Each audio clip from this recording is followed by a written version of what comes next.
Agonami, agonami, ngbaledo agonami ke novi nye togoto, dada nye togoto, fufu nye togoto, eto nye nonye, mama nye togbenye, mia togoto keke mle do benami. Mi gbale se mia novi, mia fufu, mia hlon, mia bevi, mia ba mejesi, Jean-Paul Lawson bebe. E nyade o sokpom egbe ye mjambe ma gba so hlonu mia novi togoto nyonu o. E nyade mse egbe. E nyade ame vevere sokpom egbe. Be deke no ajoro anu atere ame aji ame adenya nchambe deke nchan kwero ma. Bwa deke mi pompoarwa mchamba be obe masonya so va togoto gbo masonya so do mia novi togoto ni togoto de sia de basi si tu mia novi togoto ko ni nyonu mia novi togoto ko ni nyonu a njibi masonya aso do nkume na mi mia novi togoto ko ni nyonu a enya yinya ko fofo vide be ye le français yovo ni gbanji obe wakudo ne wakudo nyonu vide o le to le loame be to nyonu jabe le doit zan nyonu jabe ya gbo witri keme mi jaje ya la gbo alo witri are keme ya la gbo ne gbo po ya la va do fune ne gbe do fune vo po ne trova bien gbo fi le français yovo ni gbanji a et là so ebe certificat de grossesse lo da e po et là so va ifi po ola ne ola il a o mari lo de po ola ne visa be la va français yovo ba ni gbanji mi le senya nyama problème fofo via le blombe fofo vi kele toku do nyon kele dila toku nyon via lo mi ale to nyon via be ne gbo a e da gbo va ne gbo va e la va do fune ne do fune po ne da trop bois et là un certificat de grossesse sova bien be français yovo ni gbanji ne igbe sova po ola ne visa be la sova et la so romane po la ne visa be la sova français yovo be djamelo ndibe ma to mon popo ya nu ma fion nu mia novio mia dadao mia novio mia dadao mia no nto changon le wa dome parce que amero nya me ga revoir wacha esron de pe mfana wa lo mte ndo mon popo de sron kabo donc am di ma fion nu mia novio kudo mia dadao benare ne o la va mia gbo le français yovo ni gbanji alo la va Europe me are ma gbo mon popo me ton ele mon popo chuchu gbanto asbi nyamo ko le français yovo ba ni gbanji a Amérique do français yovo ba ni gbanji be roma ko yona be ame ani français a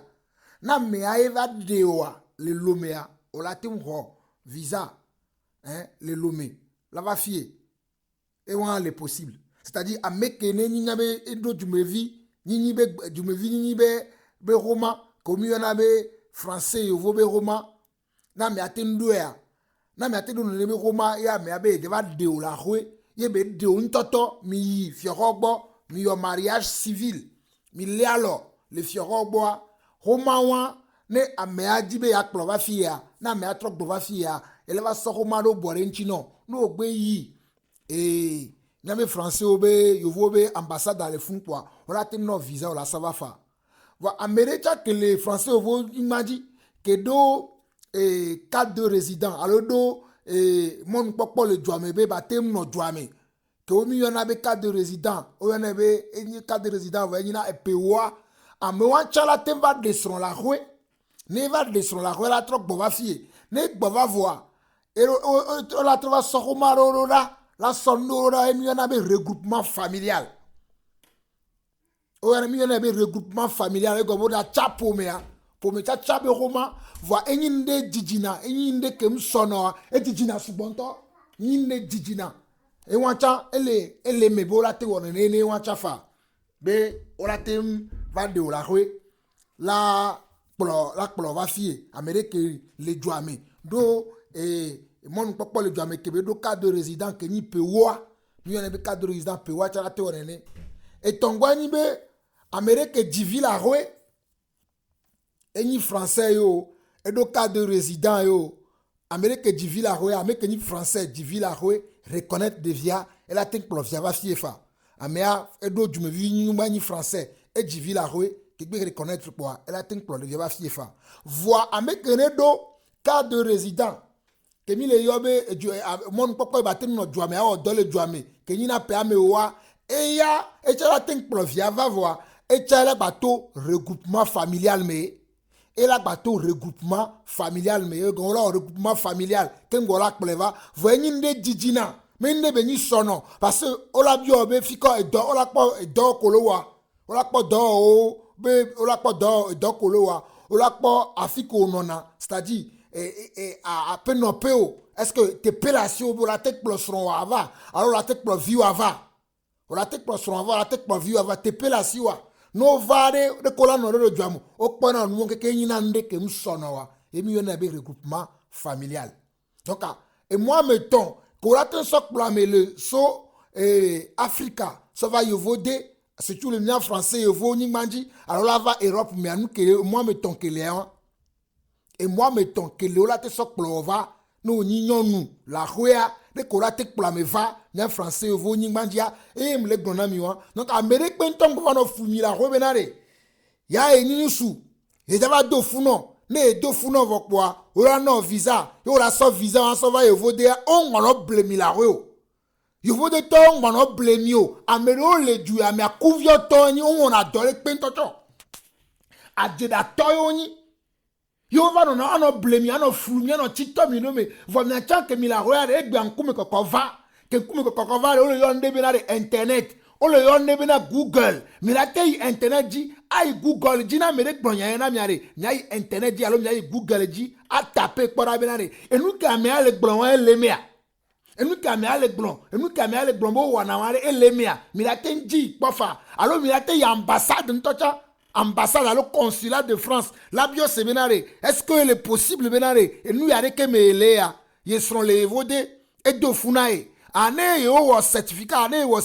de grossesse aré il a été revisé mais il a été bien en c'est le me fait paye mi la dati mi aloko mi togo tu gbejo nya dada o mi no vio nya no ko la hoya mi la dati mi aloko paye ni su yo avant no do vlo mi quoi on no ba mi no tafu mi a enyo ne a enyo ne be mi la dati mi aloko no ne a enyo ne be mi la dati mi aloko paye amora be yo so yo vode yo so blochi yo so yo vode yo so blochi kwa yo lava no do vlomi ano tafu mi ano domi agbopo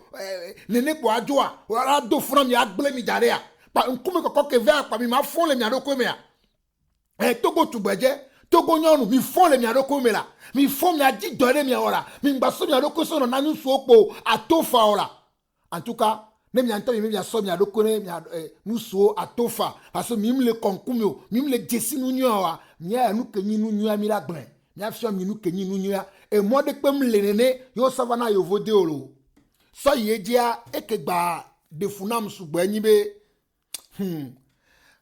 nya no video le yo vode are o mle jila odo nya no video va yo vode ma uve wanu ke yo vode camera lo jila va ya yo mtelefon wa nya no video ya ma uve wanu yo va kaka e o le douame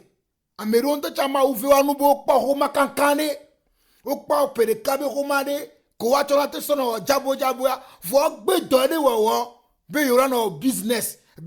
kanyi business o yo no o la wono tuna mo amero ko le douame amero ko ta le yo vode vo mdo homo vo asron la hoya o la wono blame o benare ya yo la te ya hofa ave la loku de wasron akplo vanao mi no semi kele ngona bi la no blamo ko to le mi agbo le vo de fie vivi ye ko mam le wasi abe ya yo la te ya hofa ave de sron kudo wasron ko gbe la hoya no ya akplo so va dwa mi na o de no wona wa enu ka gba joni so de ya va yo he ya npa jiju nu ke mi le gbe e jwa npa jiju de ka je de ele Londres alo ele Angleterre kengboe amerea le Belgique ameke le Belgique a kebe le douamea npodo jumevi be roman tochon npodo nationalité belge tochon et pereka yona na pereka be roma ele si va Amérique l'Angleterre le doya e ya npodo romo va esron la rue Et je n'ai pas on a donc un bon gavine les dit la cloche va. Mais va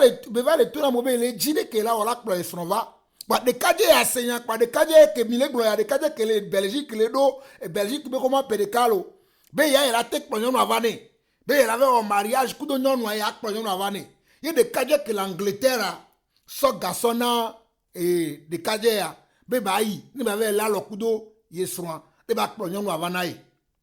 Vous voyez bien il y a rien et garder pour sonner les filles. Ben trop ya rien, ben on la va so et gapotea sonner lo. Il y a des cadres à que do pereka que matin là le comme coup de pereka toi long hui ben elle va le coup de noir. Il y a que bejo ya rien nous ka bebe wo. Amere be stronke ya me agbera ahwe ya me ale bio ba pere nchi no ma tekpera me anchi wo ma be ma pere nchi wa. If you ever le donnon ou agbo, non nous ko bebe deva, ne kaji ave le donnon ou agbo, se vivi le non ou anwere, va ba regale non si ba ko million meton kufa, le non ou sibenare, il a ple, il a tepebe, il a romane be la va jouame. If you que de kaji ave il wa mevo, ve donnon agbo nwere vo. Trova gbovavo, va le blinu sabo be ye il a be nu sianu be ke irwa be noa be yo mtewe be enwala de fuvire be ya wene be nu ko la we fia nyimena nyonu ado la fofu be nyonu ado la fofu kengbe be la temva nyonu ado la fofu kengbe nyonu ala temva e de kaja le bio sebe obere ke la o nyonu ala fofu ma e be obe ngba fon be yo la were de ke be la ka nyonu ala fofu e be la va de kaja an pole hon le ku pole fon le do ko menare nyonu ke di be le kanwa be nyonu a chanre nyonu a chambleo be de kaja akiva ya vers pour agbaner nyonwa vers vivi mere nyonwa je va le donner nyonwa pour ka so fu so donner nyonwa avo que de kaje que les Angleterre alors le Londres lavanya aka be lavanya nyonwa va divi quoi egbe nyonwa de nous le nyonwa be nyame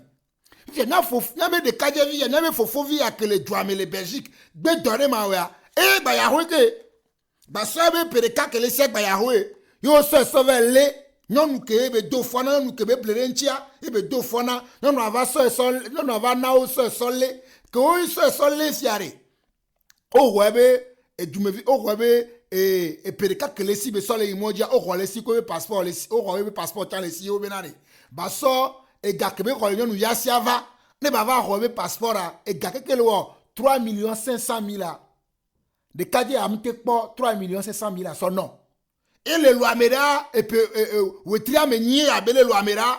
wetria menye abele loamera yo va le camp féminin le fie mia joga be mia joga re ne ba sova amekere wo ngbe gle ne mia joga ne wa kle be ba trova jumefia amekere ma u venu be va evo dem di dore wo be va evo dem di siero ko ma u vom le dimenu be le tafu novia le don novia be songbo mia va joga wa to so pleva nene ya mere ole yolo wonu bara le yige ameya nene nya todo ole yolo wonu bada enwa nyonu yo cha mi potela nu sude le doyare ncho nu swale se veveno bebe na re ya ja gba no wa plova yo over do mere ro wa plova wa da che me na no tonko kala do funa wa wa so ye jiare njibe ba gba to mon popo ya noare ma pompo na mia no viko ojina be ya no to mon gbegble won asono plo yo ba mo va evode ya plo yo no viva yo fofova yo sronva yo dadavare mais e jure pepe me are no jira va Douame are e mo ko to na so na Douame are e le Douame be consulat de pepe e le Douame be ambassade de pepe nka o ye mo pepe to pe joro na mi e mo pepe won ko mi la jibe ato ame ya ne ve de ame ya na e ame ya ne ve reconnaître ye be vi ame ya ne ve onu ya de kenaye ne mi le to mo wa le no ho gale mi asi ne mile to mo ware ora no bogala lo menami la gbono domnya no viogbo ano domnya dada ogbo ano domnya no to changbo e come amedi over Douame are ma ovo formule la menao ma o jesimle la menao enu gbegble enu daka o pe jona jinao ma tonya onami amedi o le miame yovo de are e dove no yoni o no be dove mi no be fo dove oni e dole pe o jona jinao enu gbegble po jina me yawo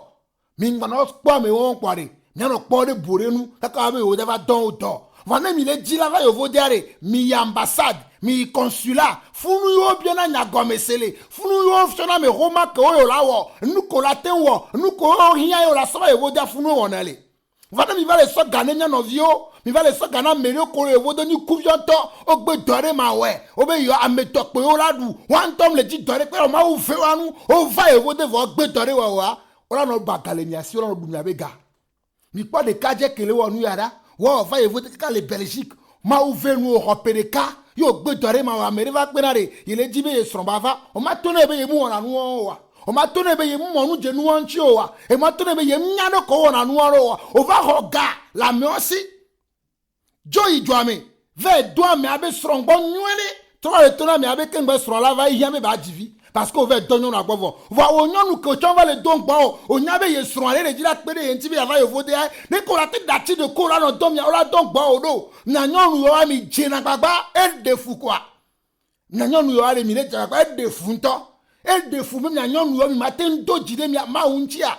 nous ce que dit la perenchi waro ma pereni so tanchi o la dati de ko wa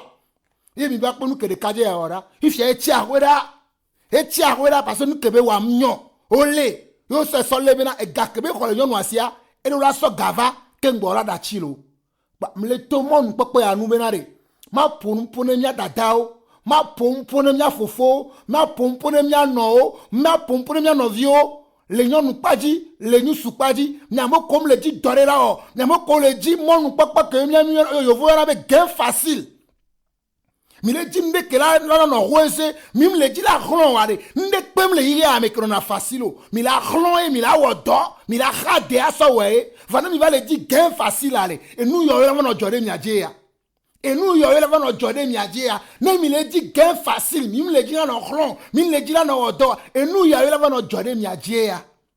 Et nous yo là on jodé mi adji, et que balé fait mais ni mina amere fofo video yo le are no va lo amene no va dom ya gboare no gbo va fi e voare alors no lo amene to chola so na be photo ano manu ano vi boko le do ame abe ke yare ame yare ke gbo e ve don ya ye den gbo nwere no cho ya ve den gbo yo la so mi so no po gbele aso mi so no po jaskele ame ya don gbo vire no vie chola va don gbo vire fofo chola don gbo vire e be cousin chola va don gbo vire wa ba me oyi pura no so mi so no po gbele de ne kakakakaka mi ma fo le mi adoko mi atogo nyonu o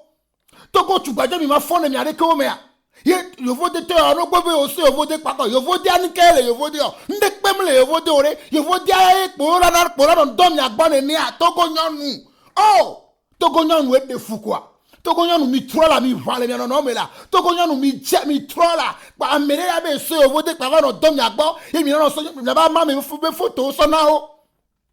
Ne mi so mama me be photo so na mi nyan ko so na. O manele wono no me. América te no fiera solo no via l'America. América te no America solo via le Germany. América te no Germany solo no via le Belgique, alors le France, alors le Hollande. O mana photo yo no o desi no yo no dom ya gbara be ke yare. América ke gbo e do ya. O ye do gbo yo dacha yo we ade ke pa e o so na no so no ma. Yo la no dom ya cham ya gbo. E de fou quoi. E de fou.